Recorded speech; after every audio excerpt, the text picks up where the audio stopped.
Bismillahirrahmanirrahim. Assalamualaikum warahmatullahi wabarakatuh. Selamat pagi dan salam sejahtera untuk kita semua. Perkenalkan, nama saya Zudiah Matianatul Ilmania. Saya adalah dosen tetap program studi ilmu tanah. Pada kesempatan kali ini saya akan menyampaikan micro teaching sebagai syarat penilaian bidang pengajaran sertifikasi dosen tahun 2026. Mata kuliah yang akan saya ajarkan kali ini adalah geomorfologi, dengan deskripsi mata kuliah yang membahas terkait konsep dasar geomorfologi, beragam bentuk lahan ataupun landform, dan proses geomorfik yang menyertainya. Kemudian ada landform khusus seperti karst, pasang surut, gunung api, eolian, kemudian aplikasi geomorfologi dalam pengelolaan lahan, survei, dan evaluasi lahan.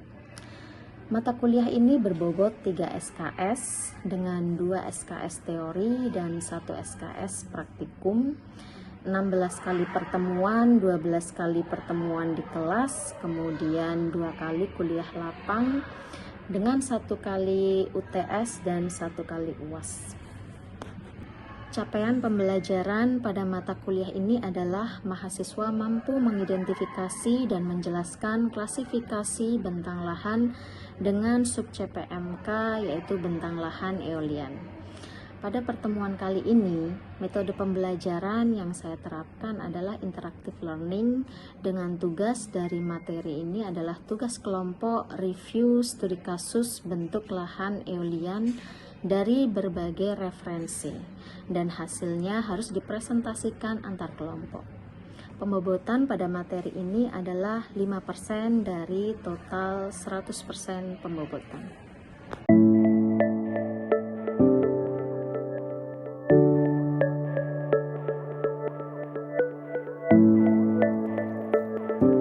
Bismillahirrahmanirrahim. Assalamualaikum warahmatullahi wabarakatuh.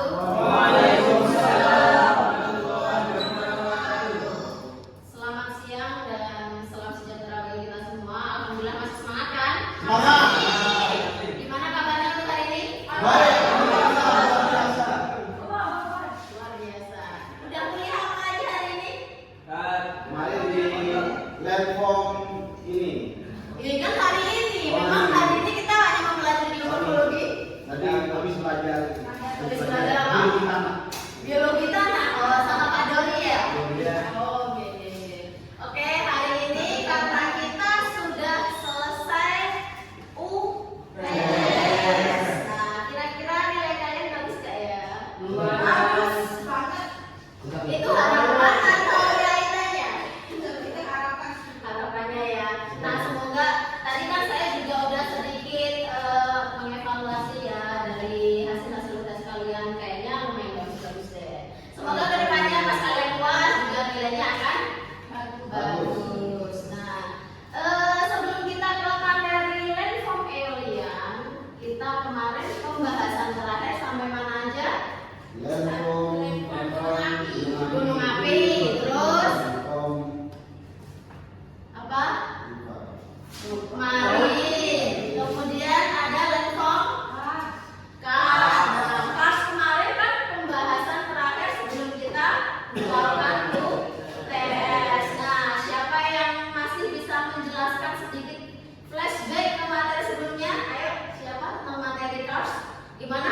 betul sekali. Adanya dua lempeng yang saling bergeser. Ya, nah itu bergerak ke kanan, ke kiri, ke samping, ke atas. Oh gimana? Oh ya, silakan silakan. Oke, sip. Yang mau minum-minum juga boleh loh ya. Yang penting nggak boleh makan.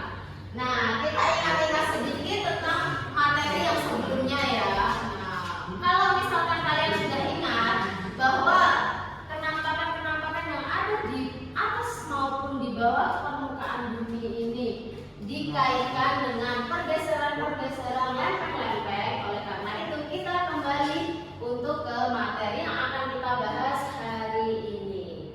Jadi intinya kalian masih ingat lah ya materi-materi yang kita bahas sebelumnya. Masih kan ya? Dan sudah paham ya?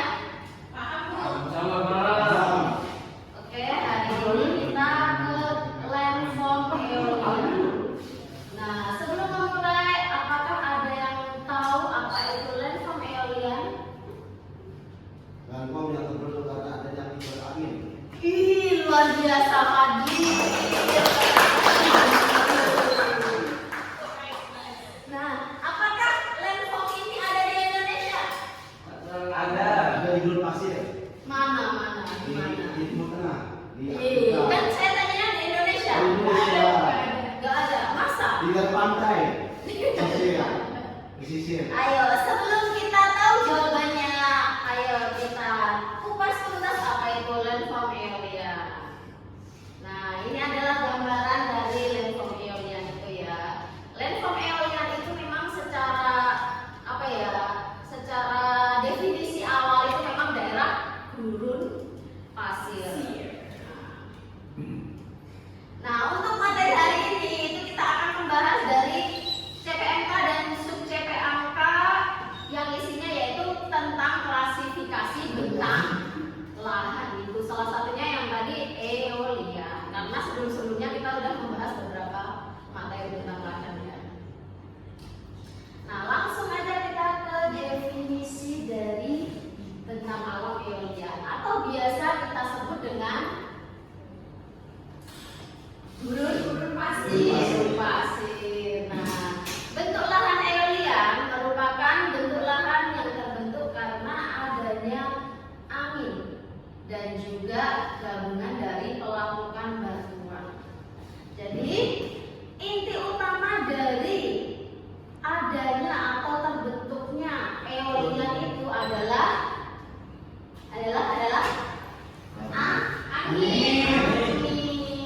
Ya. Jadi sebenarnya banyak sekali faktor yang menyebabkan eolian ini terbentuk. Akan tetapi angin merupakan faktor utama terbentuknya. Angin yang berhembus kencang atau angin yang sepoi-sepoi? Nah, semuanya bisa menyebabkan bentuk landform ini. Akan tetapi nanti. Jadi kalau misalkan semakin besar anginnya, nanti juga bentuknya itu berbeda. Semakin sepoi-sepoi anginnya, bentuk landformnya, hasil landform dari eolian itu juga berbeda. Nah, kita lanjut. Nah, ini tadi ya.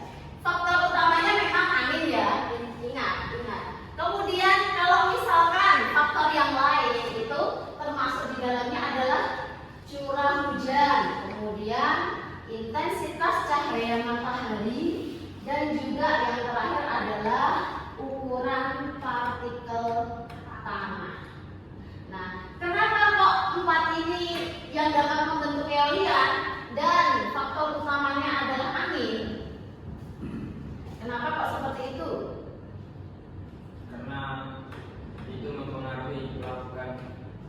Ya, benar sekali. Memang faktor-faktor ini yang menyebabkan terjadinya pelapukan secara fisik dari landform yang ada di atas eolian itu. Nah, jadi sebenarnya eolian itu juga terjadi awalnya itu dalam bentuk suatu batuan-batuan yang akhirnya terlapuk. Nah, terlapuk kemudian semakin lama dari lapukan itu membentuk partikel-partikel kecil yang disebut dengan pasir ataupun tanah. Nah, kok bisa sih di daerah faktor-faktor ini yang bisa menyebabkan eolian itu terjadi? Nah, yang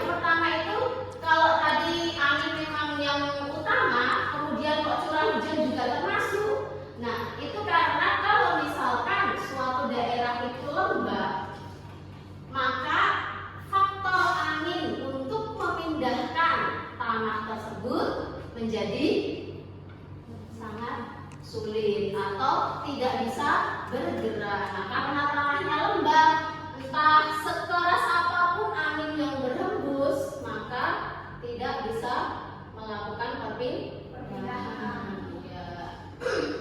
Kemudian adanya intensitas cahaya matahari. Nah, kalau misalkan intensitas cahaya mataharinya itu banyak, maka kan tanahnya pasti kering. Kalau tanah kering itu dia lebih lebih ringan, betul sekali. Dia lebih ringan, dia lebih mudah melakukan perpindahan ataupun pergerakan.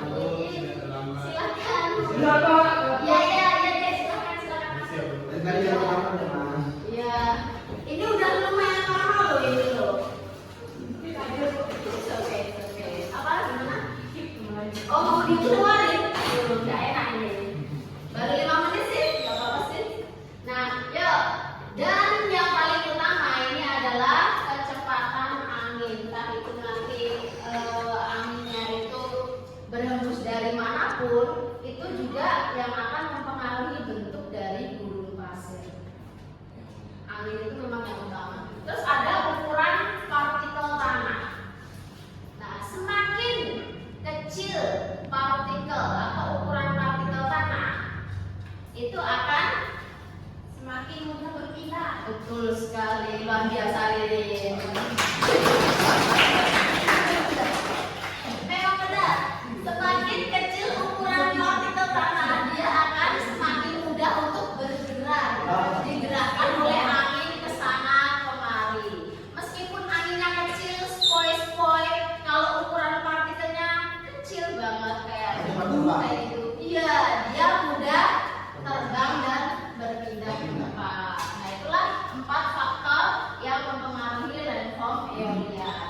Kalau angin udah jelas ya, nanti dia yang paling utama dan akan dibahas di slide selanjutnya. Kalau hujan gimana perpindahannya? Nah, kalau hujan, makanya kan tadi saya bilang kalau semakin banyak hujan, maka eolian itu semakin tidak bisa terbentuk atau susah terbentuk seperti itu. Nah, kalau misalkan semakin sedikit hujannya, maka eolian itu semakin mudah untuk terbentuk. Ya, gimana? Jadi kan kalau dia tidak ada hujan itu semakin sulit untuk bentuk berarti ada campuran partikel lain yang membuat dia berarti.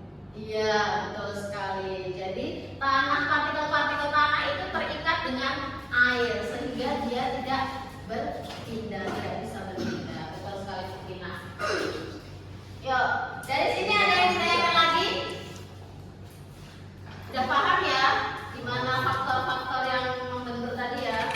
Oke, kita lanjut ke bagaimana sih proses pembentukan dari eolian ini. Nah, eolian ini dapat terbentuk melalui 3 proses. Yang pertama erosi, yang kedua transposisi, dan yang ketiga adalah deposisi. Nah, apa sih itu erosi, transposisi, dan deposisi? Let's go, let's check it. Nah, ini adalah gambar proses eolian. Kalau dilihat dari gambarnya itu, kalian sebenarnya udah paham ya? Kalau dilihat dari gambarnya aja. Paham belum? Belum ya. Nah, kalau selama ini kita di ilmu tanah itu lebih banyak mempelajari erosi yang dikaitkan dengan air, betul sekali. Selain itu juga terjadinya hujan, kemudian kemiringan lereng. Nah, betul sekali, itu terkait dengan tanah akan, tetapi karena ini eolian yang menjadi faktor utama pembentuknya adalah angin, maka di sini erosinya sedikit berbeda. Nah, ini dia erosi pembentukan eolian. Nah, erosi di sini dibagi menjadi 2. Yang pertama yaitu deflasi dan yang kedua yaitu Nah, deflasi itu adalah proses lepasnya tanah dan partikel-partikel sedimen dari batuan yang diangkut oleh angin. Ingat ya, angin bukan air. Kalau abrasi itu adalah penggerusan permukaan batuan oleh partikel-partikel yang terbawa oleh aliran angin. Nah, itu intinya adalah erosi yang terjadi karena untuk pembentukan eolian itu adalah deflasi dan juga abrasi. Adanya pengikisan. Kalau abrasi itu pengikisan lah ibaratnya. Kalau yang kita udah biasa tahu itu. Kemudian dari hasil erosi ini sebenarnya di landform eolian itu terdapat morfologi bentukan. Nah, jadi pas proses erosi itu ada bentukan morfologi yang terbentuk di proses tersebut, yaitu adanya cekungan deflasi dan juga lantai gurun. Apa sih itu cekungan deflasi? Nah, ya kita hari ini dibaca itu apa itu cekungan deflasi.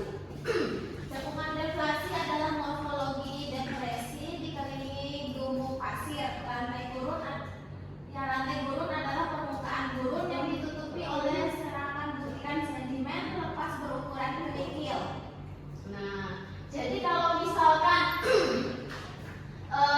cekungan deflasi itu kayak di gambar itu, dia membentuk suatu cekungan yang ada di kawasan eolian. Nah, sementara itu kalau lantai itu dia adalah kayak sisa-sisa kawasan gurun pasir itu. Jadi banyak sekali partikel-partikel kecil itu berpindah tempat, sehingga yang ada di situ adalah sisa-sisa yang partikel tanah berukuran lebih besar. Makanya di situ kayak cuma lantai aja yang bentuknya itu dataran, karena yang lainnya yang partikel kecil sudah berpindah.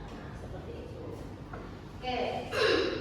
Nah, ini adalah gambar-gambar dari deflasi dan juga abrasi pada gurun pasir. Nah, oke.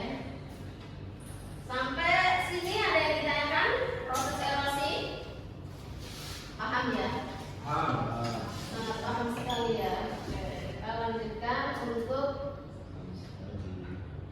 transportasi. Nah, untuk transportasi ini yaitu atau biasa kita sebut dengan proses pemindahan sedimen. Nah, transportasi adalah sedimen oleh angin yang terbagi menjadi bed load muatan dasar dan juga suspend load muatan gerakan. Berdasarkan pada gerakan partikel sedimennya, bed load dapat berupa saltation, lompatan, dan juga creeping atau rolling, merayakan. Nah, ini ada jenis perpindahan ya. Ada yang dia melompat, ada yang dia merayap. Nah, kenapa kok bisa itu terjadi? Kok bisa ada dua jenis? Ada yang melompat, ada yang merayap. Kenapa kok bisa? Betul sekali, luar biasa. Sip. Yang belakang berarti sangat memperhatikan ya. Benar. Berarti memang dua faktor tadi yang mempengaruhi. Kenapa kok bisa ada yang melompat? Kenapa kok ada yang bisa cuma merayap? Hal itu dipengaruhi dengan besarnya hembusan angin dan juga besar kecilnya partikel tanah. Nah, semakin kecil partikel tanah, dia akan apa? Betul sekali. Kalau misalkan partikel-partikel tanahnya itu kecil, dia akan bergerak merayap-rayap. Nah, kalau misalkan partikelnya itu lebih besar, itu dia bisa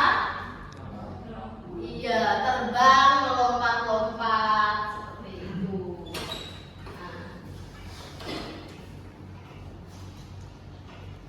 Nah, ini adalah gambar dari deposisi, bagaimana perpindahan dari tanah-tanah atau partikel tanah pada landformnya. Jadi memang tanah-tanah yang kecil itu bisa merayap-rayap, dan juga tanah-tanah yang besar kayak ini sedikit partikel agak besar itu dia bisa mengalami lompatan. Nah, kemudian morfologi dari hasil proses deposisi ini, nah itu adanya gumuk pasir dan juga loess. Gumuk pasir ini atau bisa disebut kita sebagai gundukan sedimen lepas yang tingginya beberapa meter tersusun oleh butiran berukuran pasir. Nah, kalau misalkan gumuk pasir itu biasanya terbagi menjadi beberapa bentuk tergantung dari besar kecilnya angin yang berhembus. Oke. Nah, ini adalah salah satu contoh dari hasil deposisi itu tadi. Bentuk apa ya ini ya? Belum ada yang tahu ya. Oke, kita akan lanjut ke macam-macam gumuk pasir. Nah, ini adalah macam-macam gumuk pasir dari hasil bentukan deposisi tadi. Jadi pas proses angin itu masih berhembus, dia memindahkan partikel, maka terbentuk gumuk pasir yang seperti ini. Ada 5. Yang pertama adalah transversal, yang kedua adalah garcang, yang ketiga adalah bintang, yang keempat adalah longitudinal, dan yang terakhir adalah parabolik. Tuh, gimana sih bentuk-bentuknya? Nah, ini dia. Nah, ini adalah bentuk-bentuk dari gumuk pasir. Nah, kalau yang garcang itu bisa diketahui kalau bentuknya seperti itu, berarti kekuatan anginnya bagaimana? Gimana? Kencang ya. Kencang. Iya, berarti dia pada bagian sisi kanan dan sisi kiri itu kekuatan anginnya lumayan kencang. Akan tetapi di bagian tengah dia kekuatan anginnya lambat. Maka dari itu dia bentuk gumuk pasirnya seperti ini, atau biasa disebut apa? Bulan sabit. Betul sekali. Berarti di bagian kanan kiri ini benar-benar kekuatan angin sangat besar. Akan tetapi di bagian tengah itu sangat kecil. Di bagian sisi kiri itu juga besar, sehingga dia bentuknya itu semakin lama semakin sedikit dan mengelompok ke bagian tengah. Nah, kemudian sebaliknya itu gambar yang bentuk yang parabolik itu adalah kebalikan dari bentuk baca. Nah, itu sebenarnya sama aja, akan tetapi bedanya di situ kekuatan dari anginnya dia dominan di tengah. Betul sekali, dominan di bagian tengah. Jadi angin yang berhembus pada kawasan itu di bagian tengah sangat tinggi, sementara yang di tepi itu sangat rendah kekuatan anginnya ya. Nah, seperti itu. Kemudian kalau yang transversal itu gimana? Ya, kalau dilihat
kekuatan anginnya dari arah kanan kiri rumah itu sama.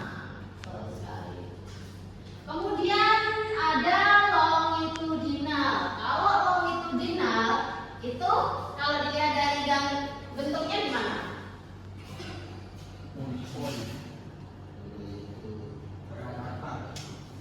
Acak. Ya, betul sekali. Bentuk dari gurun atau gumuk pasirnya itu acak. Jadi angin yang berhembus itu tidak beraturan di mana-mana. Maksudnya tapi satu arah ya, ingat ya. Tapi satu arah. Kalau yang longitudinal itu dia satu arah, tapi bisa jadi di daerah sini ada, terus di sini kosong, terus di sana lagi baru ada angin. Betul sekali. Dan anginnya itu ke satu arah. Terus yang terakhir itu adalah bintang atau star. Nah, dia itu dipengaruhi oleh angin dari berbagai arah. Betul sekali. Iya, betul. Angin dari berbagai arah kemudian mengenai butiran-butiran pasir ataupun debu yang ada di kawasan eolian, kemudian memindahkannya ke lokasi center atau tengah-tengah. Nah, sehingga itu yang terlihat di bagian tengah dia kosong, tidak ada gundukan, tapi di sisi-sisi lain, 5 sisi lainnya sesuai dengan arah angin dia membentuk suatu gundukan. Betul sekali. Nah, sampai di sini ada yang ditanyakan?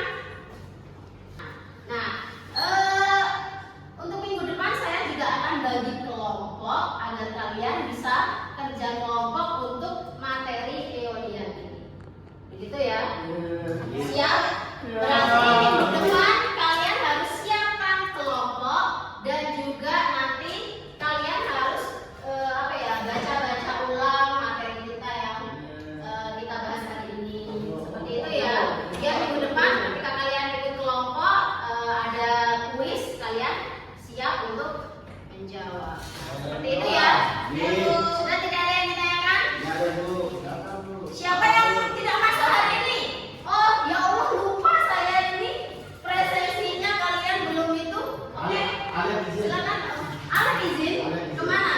Kenapa ada WA saya tadi? Ada apa? Ada